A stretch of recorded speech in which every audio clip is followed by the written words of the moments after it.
everybody. I hope that you had a my hair. Um I've said it before and I'll say it again. I think when you can like look at yourself in the mirror and be like, "Oh, I look fine." And then you go to a video call or a Google Hangout and it's a very different situation. So, I understand, I guess, why everyone is wanting to like hide behind their icons when we go to Google Hangouts.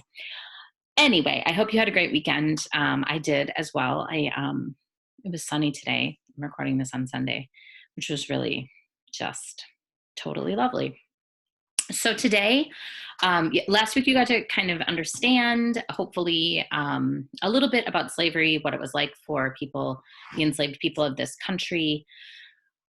Hopefully, got to kind of see how the slavery evolved from a institution of economy to a much more complicated and nuanced institution of racism and power and also continued economic need. So as we get into the mid 1800s, I know last quarter you guys talked about westward expansion. So if we're going to kind of put this in the history of the United States, we've started with prior to the Revolutionary War, moving into the Revolutionary War, post-Revolutionary War with the writing of the Constitution, and then America began to grow and to expand and go westward, which we looked at last quarter, and now we are here in the mid 1800s. And an important thing that was occurring during there were two big things happening, and I'm going to show you guys some slides on both of those two things.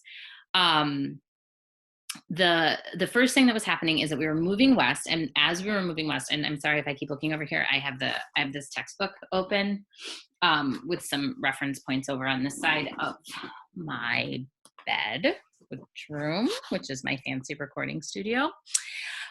So one thing that was happening was that we were moving west, which meant that the slave trade was moving west, and new states were being added to the country. And as these states were being added to the country, something just occurred to me as I was doing this, which you may have already covered the Great Compromise last quarter. I'm going to check with Ms. Ray about that real quick. Because maybe you talked about that during westward expansion. So anyway, hang tight. What I have to say still counts. So we were moving west and states were being added, and they were being added as free or slave states. And that's very important to the beginning of the Civil War.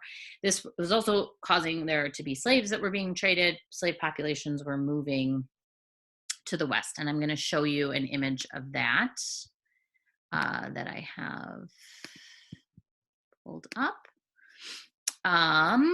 Right. I do this and I think, oh, of course, I'll remember right where it is. And then I never do remember exactly where it is. Okay, so you guys can see this now, I believe. This is the slave trade in the United States from 1808 through 1865. The green states are the free states up on the top, and then the purple states are the slave states. And you can see when they were added, obviously we have 1788, or very early on in the country, all the way to 1845, we have Texas being added as a slave state. And this shows the slave trade as these states were added. So obviously becoming even more entrenched in the economic flow of this country and the growth of the country is the slave trade. So that's one point of tension that's occurring. That's happening as the nation expands and as we debate slavery. Another thing that's happening is that people are becoming very interested in reform. And there's quite a few reform movements that begin to take place during the 1800s. Reform being people having a desire to change what is happening and make it better. Usually reform has to do with making things better.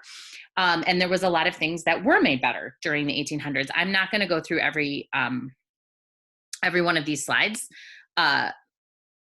So I'm going to skip this one, actually. I like this one because it talks about the major reforms of the 1800s, which were the treatment of the mentally ill, the temperance movement, which actually doesn't come into play until the 1900s, temperance being abolishing alcohol. There's the abolition of slavery, there's women's rights, and there's education. So these things were all reform movements that they were trying to, the people were really pushing to make better. And so people were sort of coming out of like, who are we?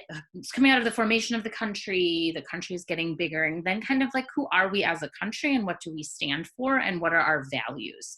It's kind of how you can think about it coming into play. It was kind of the first time they were really able to look around and say, we've been a country for a while now, like what do we really stand for and what do we want? And we were starting to see and hear a lot of voices that we hadn't heard during the founding of the country, namely the voices of women and the voices of the enslaved people were really, and voices of children were really starting to be heard. So this idea of reform was kind of layered or connected with this idea of moving west. And both of these things were kind of in, I would say I'm kind of doing this, but I think it's kind of like they were like this. They were did not necessarily match each other, what the other one wanted. So that's, I'm stopping the share. Hi again. So that's really where I want to start with this for today. And I'm going to have you go and read from the slavery book that I showed you not last week, but the week before when we originally went into the CPS virtual library. So I will put the directions for what I want you to read in with this lesson when I post it. Making sure you guys didn't cover the Great Compromise last quarter. I don't think you should have, but if you did, then my directions will be different than what I currently intend them to be, but I'll figure out what it is I exactly want you to do. And then I want you to think about how the Great Compromise sort of reflects the two things we've talked about in this lesson, which are this idea of moving west and bringing the slave trade west as a way of making the country more profitable, and then also this idea of reform and really deciding who we are as a country and what we want, how we want to treat people was a big part of the 1800s.